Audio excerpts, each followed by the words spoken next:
ريهام اهلا بيكي معانا في صرمة السعودية. اهلا بيك. كلمينا عن المخفي النهارده العرض الخاص للفيلم، جايين نقول لكم مبروك. كلمينا عن فيلم احمد سلطان او البطولات المطلقه، كلمينا عن الفيلم. الله يبارك فيك، ويا رب الفيلم يكسر الدنيا، ويا رب السلطان يعجب الناس يا رب ويعمل حاجه حلوه، واحنا طبعا معاه في ديله يعني، ما احنا معاه في الفيلم. حكايه ريهام الشنواني مع المخفي بتعمل ايه؟ بعمل ايه؟ بجننه. الشخصيه بتاعتك. اه. عامله دور شخصيه ياسمين بنت عمه بس، وتعبانه كده معقده نفسيا وبس. كواليس العمل بقى عامله ازاي يعني جوه الفيلم؟ حلوه جدا حلوه جدا جدا، لان احنا كلنا اسره واحده وكلنا شباب. دايما ريهام يعني بتعتمد على التنوع في اعمالها، بتختار كويس جدا يعني. شايف ازاي التعاون مع احمد عبد الله في هذا العمل؟ الورق حلو جدا، انا مش ما ينفعش انا اقول كلمه على استاذ احمد عبد الله، يعني الورق حلو جدا جدا.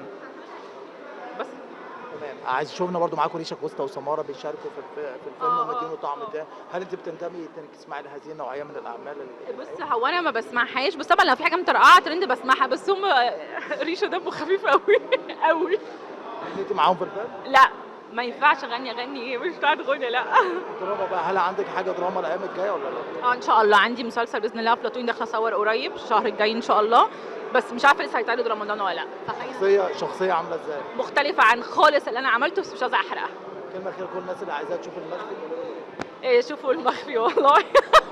والله العظيم هيعجبكم والله، وانا هعجبكم ان شاء الله.